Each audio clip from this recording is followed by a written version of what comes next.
Vamos começar aqui no que diz, tá, a nossa lei, né? Então, a LC 80. Vamos lá, Constituição e LC 80. São princípios institucionais da Defensoria Pública. Então, a gente tem unidade, indivisibilidade e independência funcional. A LC 80, no mesmo sentido, unidade, indivisibilidade e independência funcional. Olha que legal. Na LC 80 já existia, né? Já existia isso. Tá? E a Constituição parou, né? Ela tinha parado do tempo, né? E ela foi, quando ela teve a atualização em 2014, ela também constitucionalizou esses princípios da Defensoria Pública, porque antes não estava na Constituição. Tá bom? Então é bem relevante você saber disso aí. O que é o princípio da unidade? Olha só, a Defensoria Pública é um ser abstrato, né? E ela precisa de alguém para materializar os seus atos. Tá joia? Imagine, vamos pegar a Defensoria Pública aqui da minha cidade, que tem 3 defensores. E aí a gente tem o seguinte, olha, a Defensoria Pública tem os 3 aqui. Vamos dizer que aqui o Lucas assinou um documento e o processo foi tramitando. Chegou na hora da audiência, né? O Lucas estava de férias, né? Todo mundo sai de férias e tal.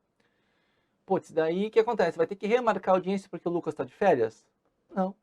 Aí quem vai atuar lá nele, né, no lugar dele, é o Márcio, que é o seu substituto legal. Por que isso? Se foi o Lucas que estava atuando, o Márcio pode atuar? Gente, a Defensoria Pública ela é uma só.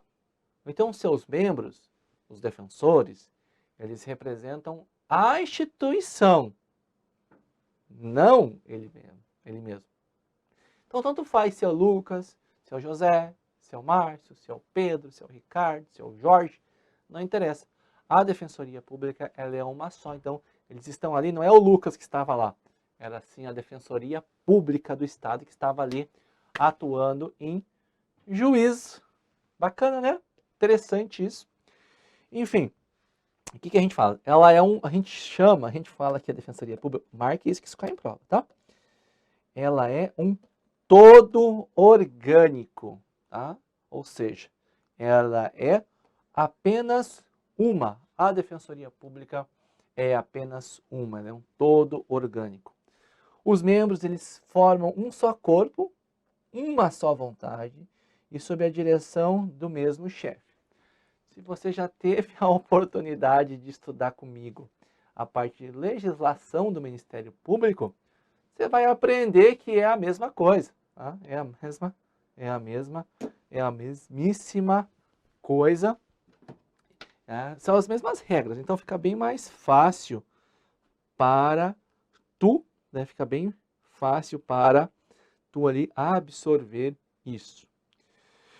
É importante salientar, né, que a gente tem, por exemplo, a unidade, né, administrativa e temos a unidade funcional. Na unidade administrativa, gente, quer dizer o seguinte, que cada um, tá, realmente cada um dos membros aí, cada uma das instituições, ou seja, das defensorias públicas, ela é individual, tá? Ela é aí individual para ela, tá bom? Então não se fala em unidade no plano administrativo, uma vez cada estado se organiza e tá lá. Agora no plano funcional, tá? No plano funcional, sim, né? O que é plano funcional? É no exercício da atividade fim. Tanto que assim, ó, no primeiro grau, quem vai atuar ali são os defensores públicos estaduais. Quando sobe para o STF um processo, quem vai atuar lá é a DPU. Eu sei que, muito embora possa ter os defensores públicos estaduais atuando lá, a DPU também pode atuar. Porque tanto faz, é a Defensoria Pública que está atuando no âmbito funcional, no âmbito institucional. Agora, na administrativa, a gente não fala de unidade. Perfeito? Indivisibilidade. Veja, a indivisibilidade é fruto da unidade. Então, eu já te dei a dica. a unidade, eles formam um todo orgânico. Estão todos aqui dentro. Então, pode ser o Jorge, pode ser o Pedro, pode ser o Natan, pode ser o Vinícius, pode ser quem quer que seja está atuando. Quem está atuando é a Defensoria Pública, não o indivíduo em si. Por esse motivo, como eles formam um todo orgânico, isso quer dizer que eles podem substituir uns aos outros. Termo-chave da unidade, todo orgânico, ou um só corpo. Termo-chave da indivisibilidade, substituição. Os membros podem substituir-se uns aos outros. Acabou, Zé Fini, tá? Então, vamos lá, né? Os membros podem substituir-se uns aos outros, tá aqui. Legal? Por que isso? Porque eles formam um conjunto indivisível. É um todo, tanto faz quem está atuando. Não tem preferência, tá bom? Legal? E olha que legal isso aqui, putz. Os membros da Defensoria Pública atuam sem necessidade de uma procuração. Porque para você contratar um advogado particular para postular em juízo em seu nome, ele tem que apresentar procuração. Se chega um processo no cartório, o advogado apresentou uma petição, uma contestação, qualquer coisa, e ele não tem a procuração nos autos, doutor, ó, tá sem procuração nos autos. Né? Putz, peraí que eu vou juntar. Porque não pode, a gente não aceita. Ah, não tenho. A gente não aceita. Tá? Mas, no caso do defensor público, lembra da regra?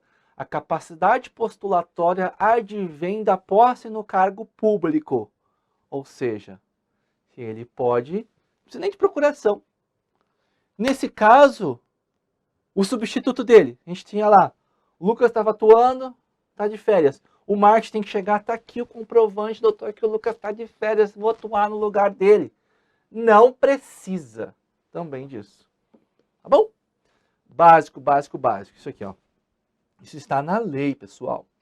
Representar a parte em feito administrativo ou judicial, independentemente de mandato, ressalvados os casos para os quais a lei exija poderes especiais. Tá joia? Perfeito? Temos aqui, olha só, né? Esses princípios da indivisibilidade, unidade. E, putz, faltou independência funcional, né? Que não está aqui, eu acho. Ah, tá aqui. Vamos lá. Ah, antes de passar para a independência, eu quero falar disso aqui, ó. Olha uma das prerrogativas que nós temos aqui dos defensores. Receber, inclusive quando necessário, mediante entrega dos autos com vista, intimação pessoal em qualquer processo. Né? Primeiro, que zorra são autos? Autos de processo. Servidor não trabalha com processo. Processo é uma relação processual em regra tríplice, Estado, juiz, réu e autor. Nem sempre tem réu e autor, mas enfim, em regra é uma relação processual tríplice. Quem atua ali é o Estado, juiz, é o juiz. Servidor trabalha com autos de processo, que são os papéis, são as peças físicas, os documentos do processo. Seja ele físico ou seja ele eletrônico. Joia? Quando a gente fala, então, entrega dos autos com vista, quando é necessária a manifestação da Defensoria Pública, o juiz vai determinar, abra-se vista à Defensoria Pública. A regra, gente, é a gente pegar o processo, pôr debaixo do braço e levar até a Defensoria Pública. Dos autos físicos, né? Dos autos físicos. É isso aí mesmo. Nem sempre acontece, né? Mas essa é a regra. Aí, galera, presta atenção. Isso, né? A gente falando do processo eletrônico. Né, a gente tem que intimar o defensor para ele se manifestar em 10 dias. Essa intimação a gente faz direto pelo processo, a gente faz uma remessa para ele. Tá? Se eu pudesse traduzir essa questão entrega, né, pessoal aqui, tá? Ela estaria o seguinte: eu não comunico dos atos processuais por meio de edital de publicação no Diário Oficial ou no Diário da Justiça Eletrônico. Eu comunico dos atos processuais mediante comunicação, né, própria, pessoal. Só que lembre-se, se eles formam um conjunto indivisível, se eles formam um todo orgânico, tanto faz para quem eu levo, né? Então, na prática, quando a gente precisava levar os autos físicos, a gente pegava e levava no protocolo da Defensoria Pública, né? Tem que pensar, a intimação pessoal, mas e se o Lucas? Eu preciso intimar o Lucas e ele saiu de férias. Eu vou intimar o Márcio, né? Eu vou deixar lá para quem quer que seja. Então, tomar cuidado com isso. E a independência funcional agora, né? Que é o nosso próximo item.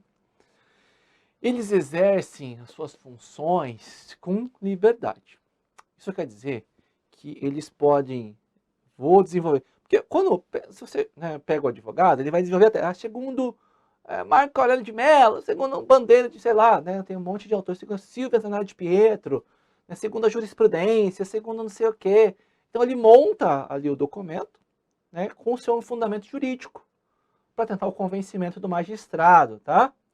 Agora, o defensor público, ele vai desenvolver, ele vai atuar, vai desenvolver a tese jurídica de acordo com a sua consciência. Ele tem liberdade para atuar. Tome nota aí, essa liberdade não é irrestrita. Ela tem restrição, que é a Constituição e as leis. Vai atuar com base no ordenamento jurídico de forma livre, de acordo com as suas ideias jurídicas. Essa é a independência funcional. Simples assim, tá? Ah, mas o defensor público geral agora, o novo chefe, quer que faça desta maneira. Gente, é problema dele, né? O problema é dele. Não vai fazer nada, não. Tá? Não vai fazer nada disso, não. Porque as coisas que o defensor público, né, expede lá, elas seriam como se fossem recomendações. O defensor tem liberdade, ele segue se quer. Perfeito? Olha só como é que já caiu em prova este assunto. A unidade, a indivisibilidade e a independência funcional são princípios institucionais da Defensoria e do Ministério Público? Certo. Eu já te dei a dica, né? A mesma coisa que cai para o MP, cai para a Defensoria Pública. Outra questão. Conforme a alteração promovida pela Emenda Constitucional número 80 de 2014, são princípios institucionais da Defensoria na Constituição, entre outros: a unidade e a indivisibilidade, a unidade e assistência, assistência e indivisibilidade, indivisibilidade, permanência e promoção, indivisibilidade, promoção dos direitos e assistência. Veja, a gente tem que ficar, olha só o que diz aqui, ó. Só o que for princípio, olha a maldade. Olha a maldade, é só o que for princípio, tá? Então, o que não for princípio, você risca. Vai prestar assistência aos necessitados? Vai, mas é um princípio? Não. Não. Permanência e promoção de direitos humanos não é princípio. Promoção de direitos humanos não é princípio. Só sobrou a letra A, pessoal. Tá? Então, unidade e indivisibilidade. São estes são somente princípios, portanto, gabarito aqui é a letra A. Olha só, né? Vendo aqui um resumo com os pontos chaves. Unidade. A Defensoria Pública é apenas uma, ou você pode colocar aí que ela é um todo orgânico, tá?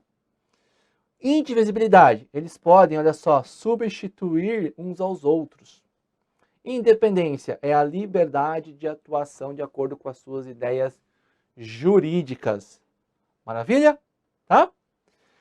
Para finalizar, quero falar um pouquinho da expansão, né? Só reforçando, então, a Emenda Constitucional 80, ela ampliou significativamente ali, né, o regime jurídico constitucional da Defensoria Pública, né?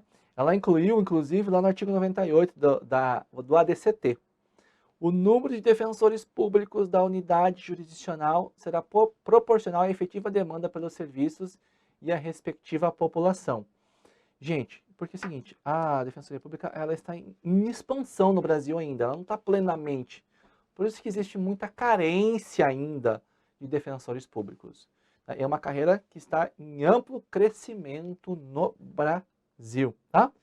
E isso tem prazo, né? Ó, 2014, ela falou aqui, ó, foi de 8 anos a contar da publicação. No prazo de 8 anos, a União, os estados e o DF deverão contar com defensores em todas as unidades jurisdicionais, observadas aí a quantidade necessária. E durante o percurso desse prazo, a lotação ocorrerá prioritariamente atendendo as regiões com maior índice de exclusão social e adensamento populacional. Então, está acabando o prazo para isso. Então a gente vai ter muito concurso para a defensoria? Good question, né? Só o tempo dirá. Fechado? Finalizamos esse bloco aqui dos princípios. A gente se vê na próxima. Valeu!